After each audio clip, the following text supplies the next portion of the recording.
ದಿನಾಂಕ 20, 21, 22 3 ದಿವಸದ ಕಾಲ ನಮ್ಮ ಉಡುಪಿಯ ಮಿಷನ್ ಕಾಂಪೌಂಡಿನ ಮೈದಾನದಲ್ಲಿ ಸಂಜೆ 6 ಗಂಟೆಯಿಂದ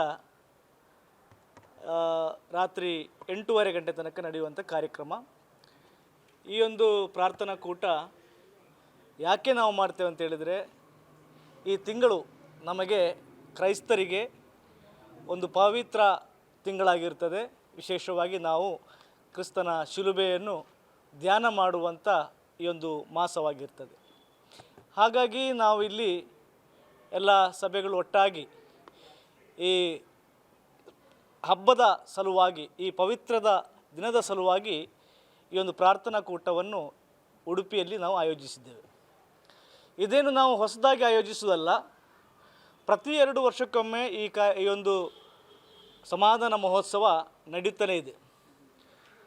ಕೋವಿಡ್ ನಂತರ ನಾವು ಇದು 2ನೇ ಒಂದು ಸಮಾಧಾನ ಮಹೋತ್ಸವ ನಡೆಸ್ತಾ ಇದ್ದೇವೆ. ಅದರಲ್ಲಿ ಕೂಡ ಮೋಹನ್ ಸಿ ಲಾಜರಸ್ ಅವರು ನಮ್ಮ ಉಡುಪಿಗೆ ಇದು 3ನೇ ಸಾರಿ ಬರ್ತಾ ಇರುವಂಥದ್ದು. ನಮ್ಮ ಮೈದಾನದಲ್ಲಿ ಭಾಳಷ್ಟು ಧಾರ್ಮಿಕ ಕ್ರೈಸ್ತ ಕಾರ್ಯಕ್ರಮಗಳು ನಡೆದಿದೆ. ಆದರೆ ಈ ದಿನದವರೆಗೆ ಯಾವುದೇ ರೀತಿಯಲ್ಲಿ ಕೂಡ ಯಾವುದೇ ಸಮುದಾಯವನ್ನು ದೂರುವಂಥದ್ದಾಗಲಿ, ಯಾವುದೇ ಧರ್ಮದ ಬಗ್ಗೆ ಕೆಟ್ಟದಾಗಿ ಮಾತನಾಡುವಂಥದ್ದಾಗಲಿ ಯಾವುದನ್ನು ಕೂಡ ನಾವು ಮಾಡದೆ, ನಾವು ನಮ್ಮ ಬೈಬಲ್ನಲ್ಲಿರುವಂಥ ಸತ್ಯಗಳ ಬಗ್ಗೆ ಅಲ್ಲಿ ಭಕ್ತಿ ವೃದ್ಧಿಗೋಸ್ಕರ ಕಾರ್ಯಕ್ರಮವನ್ನು ಮಾಡೋದು ಬಿಟ್ಟು ಬೇರೆ ಯಾವುದೇ ಧರ್ಮವನ್ನು ಹೀಯಾಳಿಸ್ಕೋಸ್ಕರ ನಾವು ಮಾಡ್ತಾಯಿಲ್ಲ. ಆದರೆ ನಿನ್ನೆ ದಿನದಲ್ಲಿ ಶ್ರೀಕಾಂತ್ ಶೆಟ್ಟಿಯವರು ಒಂದು ಪತ್ರಿಕಾ ಹೇಳಿಕೆಯನ್ನು ಕೊಡ್ತಾರೆ. ಕ್ರೈಸ್ತರು ಮತಾಂತರ ಮಾಡಲಿಕ್ಕೋಸ್ಕರ ಈ ಒಂದು ಕಾರ್ಯಕ್ರಮ ಮಾಡ್ತಿದ್ದಾರೆ ಅಂತೇಳಿ. ನಾನು ಅವ್ರ ಹತ್ರ ನೇರವಾಗಿ ಕೇಳಲಿಕ್ಕೆ ಇಷ್ಟಪಡ್ತೇನೆ. ಯಾವುದಾದ್ರೂ ತಮ್ಮಲ್ಲಿ ನಮ್ಮ ಈ ಒಂದು ಮೈದಾನದಲ್ಲಿ ನಡೆಯುವಂಥ ಈ ಧಾರ್ಮಿಕ ಏನು ನಮ್ಮ ಕಾರ್ಯಕ್ರಮ ಇದೆ, ಅದರ ಮೂಲಕ ಯಾವುದಾದ್ರೂ ಒಂದು ಮತಾಂತರ ನಡೆದಿರುವುದಾದರೆ ಅದರ ಪುರಾವೆದೆ ತಾವು ತಂದು ಕೊಡಬೇಕು. ಅಷ್ಟು ಮಾತ್ರವಲ್ಲ, ತಾವು ಅಂಥದ್ದಿದ್ದರೆ ನೇರವಾಗಿ ಕಂಪ್ಲೇಂಟ್ ಕೊಡ್ಬೋದು. ಮತ್ತು ಅವರು ಹೇಳ್ತಾರೆ ಮೋಹನ್ ಸಿ ಲಾಜರಸ್ ಅವರ ಮೇಲೆ ಭಾಳಷ್ಟು ಕೇಸುಗಳಿದೆ ಅಂತೇಳಿ. ಹೌದು, ಅವರ ಮೇಲೆ ಕೆಲವೊಂದು ಕೇಸುಗಳು ಇದೆ. ಆದರೆ ಎಲ್ಲ ಕೇಸುಗಳು ಕೂಡ ಮದ್ರಾಸಿನ ಉಚ್ಚ ನ್ಯಾಯಾಲಯ ಅದೆಲ್ಲವನ್ನು ಕೂಡ ಕ್ವಾಶ್ ಮಾಡಿ ಇವತ್ತು ಯಾವುದೇ ರೀತಿಯಲ್ಲಿ ಕೂಡ ಅವರ ಮೇಲೆ ಯಾವುದೇ ರೀತಿಯ ಒಂದು ಕೇಸುಗಳಿಲ್ಲ. 2018 ನಂತರ ಯಾವುದೇ ಕೇಸುಗಳು ಕೂಡ ಇಲ್ಲ. ಎಲ್ಲ ಕೇಸುಗಳು ಕೂಡ ನ್ಯಾಯಾಲಯಕ್ಕೆ ಗೊತ್ತಾಗಿದೆ. ಎಲ್ಲವೂ ಕೂಡ ಅದೆಲ್ಲವೂ ಬೇಕಂತಲೇ ಮಾಡಿರುವಂಥ ಕೇಸುಗಳು ಅಂತೇಳಿ ಈಗಾಗಲೇ ನ್ಯಾಯಾಲಯಕ್ಕೆ ಅವರ ಅರಿವಿಗೆ ಬಂದ ನಂತರ ಇದೆಲ್ಲವೂ ಕೂಡ ಇದನ್ನು ಅದರಲ್ಲಿ ಅವರು ತೆಗೆದುಬಿಟ್ಟಿದ್ದಾರೆ. ಉಡುಪಿ ಜಿಲ್ಲೆಯಲ್ಲಿ ಈ ತಿಂಗಳ 20, 21, 22ನೇ ತಾರೀಕಿಗೆ ಒಂದು ಸಮಾಧಾನ ಮಹೋತ್ಸವ ಅನ್ನುವಂಥ ಒಂದು ಕಾರ್ಯಕ್ರಮವನ್ನು ಆಯೋಜನೆ ಮಾಡಿದ್ದಾರೆ.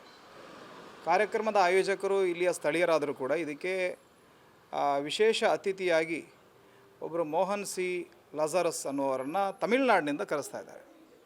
ಈ ವ್ಯಕ್ತಿಯ ಹಿನ್ನೆಲೆಯನ್ನು ಗಮನಿಸಿದರೆ ಈ ಮನುಷ್ಯನನ್ನು ಒಂದು ಜೀಸಸ್ ರೆಡೀಮ್ ಅನ್ನುವಂಥ ಇವರ ಸಂಘಟನೆಯನ್ನು 2024ರಿಂದ ಕೇಂದ್ರ ಸರ್ಕಾರವೇ ಅದನ್ನು FCRA ಅಂದರೆ ಏನು ವಿದೇಶಿ ಫಂಡ್ಗಳನ್ನು ತರಿಸುವಂಥ ಇದನ್ನು ಪರವಾನಗಿಯನ್ನು ರದ್ದು ಮಾಡಿದೆ. ರದ್ದು ಮಾಡುವಾಗ ಕಾರಣ ಏನು ಕೊಟ್ಟಿದ್ದಾರೆ ಅಂತ ಕೇಳಿದರೆ, ದೇಶದ ಸಾರ್ವಭೌಮತೆಗೆ ಧಕ್ಕೆ ಮಾಡುವಂಥ ಕೆಲಸವನ್ನು ಇವರು ಮಾಡ್ತಾ ಇದ್ದಾರೆ ಮತ್ತು ದೇಶದ ಕಾನೂನಿಗೆ ವಿರುದ್ಧವಾದಂಥ ಕೆಲಸವನ್ನು ಮಾಡ್ತಾ ಇದ್ದಾರೆ.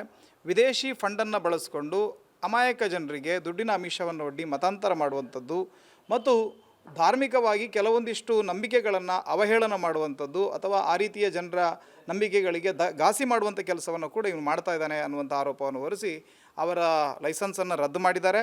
ಮತ್ತು ನಾಗರ್ಕೋವಿಲ್ ಇರ್ಬೋದು, ಕೊಯಮತ್ತೂರು ಇರ್ಬೋದು ಅಥವಾ ಇನ್ನೂ ಅನೇಕ ಕಡೆಗಳಲ್ಲಿ ಈ ವ್ಯಕ್ತಿಯ ವಿರುದ್ಧ ಹಿಂದೂ ಧರ್ಮದ ನಂಬಿಕೆಗಳನ್ನು ಅವಹೇಳನ ಮಾಡಿರುವಂಥ ಆರೋಪ ಇದೆ ಮತ್ತು ಕೇಸುಗಳು ಕೂಡ ದಾಖಲಾಗಿದೆ. ಒಂದು 7-8 ಕೇಸುಗಳು ದಾಖಲಾಗಿತ್ತು. ಆ ಹಿನ್ನೆಲೆಯಲ್ಲಿ ಮದ್ರಾಸ್ ಹೈಕೋರ್ಟ್ನಲ್ಲಿ ಕ್ಷಮಾಪಣೆಯನ್ನು ಕೇಳಿ ಆನಂತರ ಈ ಕೇಸುಗಳನ್ನು ವಾಪಸ್ ಪಡೀಲಾಯಿತು.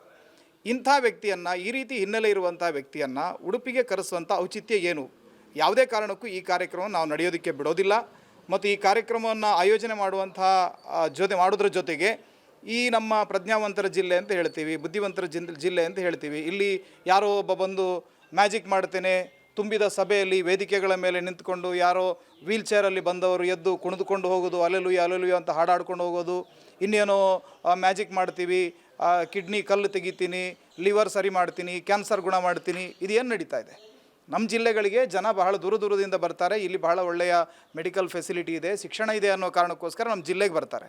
ಅಂಥ ಜಿಲ್ಲೆಗೆ ಬಂದು ಇವರು ಈ ಥರದ ಡೊಂಬರಾಟಗಳನ್ನು ಮಾಡ್ತಾರಂತಾದರೆ ಅದನ್ನು ನೋಡಿಕೊಂಡು ಇಲ್ಲಿಯ ಸಮಾಜ ಸುಮ್ಮನೆ ಇರೋದಿಲ್ಲ.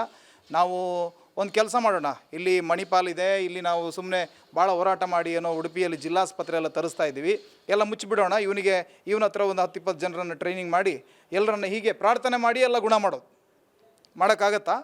ಆಗಲ್ಲ. ಅಂತಾದರೆ ಈ ರೀತಿಯ ಮೌಢ್ಯದ ಕಾರ್ಯಕ್ರಮಗಳಿಗೆ ಜಿಲ್ಲಾಡಳಿತ ಯಾಕೆ ಅವಕಾಶವನ್ನು ಕೊಡ್ತಾ ಇದೆ? ಪೊಲೀಸರು ಕೂಡ ಇದಕ್ಕೆ ಅವಕಾಶವನ್ನು ಕೊಡಬಾರದು. ಯಾರೋ ಒಂದು ಸಮಾವೇಶ ಮಾಡ್ತಾರೆ, ತಮ್ಮ ಸಮಾಜದ ಬಗ್ಗೆನೇ ಮಾತಾಡ್ತಾರೆ ಅಂದಾಗ 100 ಕಂಡೀಷನ್ ಹಾಕುವಂಥ ನೀವು ಈ ಥರದ ಕಾರ್ಯಕ್ರಮಗಳಿಗೆ ಹೇಗೆ ಉತ್ತೇಜನ ಕೊಡ್ತಾ ಇದ್ದೀರಿ, ಇದಕ್ಕೆ ಹೇಗೆ ಅನುಮತಿಯನ್ನು ಕೊಡ್ತಾ ಇದ್ದೀರಿ ಅಂತ ಪ್ರಶ್ನೆಯನ್ನು ಮಾಡಿದ್ದೀವಿ. DC ಅವರ ಗಮನಕ್ಕೂ ಇದನ್ನು ತಂದಿದ್ದೀವಿ ಮತ್ತು ಪೊಲೀಸ್ ವರಿಷ್ಠಾಧಿಕಾರಿಯವರ ಗಮನಕ್ಕೂ ತಂದಿದ್ದೇವೆ. ಕಾನೂನಿನ ಮೇಲೆ ನಮಗೆ ನಂಬಿಕೆ ಇದೆ, ಸರಿಯಾದ ಕ್ರಮವನ್ನು ಕೈಗೊಳ್ಳುತ್ತಾರೆ. ಎಲ್ಲರಿಗೂ ಕೂಡ ಒಂದು ಏನು ಹೇಳ್ತಾರೆ, ಯಾವುದೇ ರೀತಿಯಾದಂಥ ಪಾರ್ಶಾಲಿಟಿಯನ್ನು ಮಾಡದೆ ಸರಿಯಾದಂಥ ನಿರ್ಣಯವನ್ನು ಜಿಲ್ಲಾಡಳಿತ ಕೈಗೊಳ್ಳುತ್ತೆ ಅಂತ ನಾನು ನಂಬ್ಕೊಂಡಿದ್ದೀನಿ.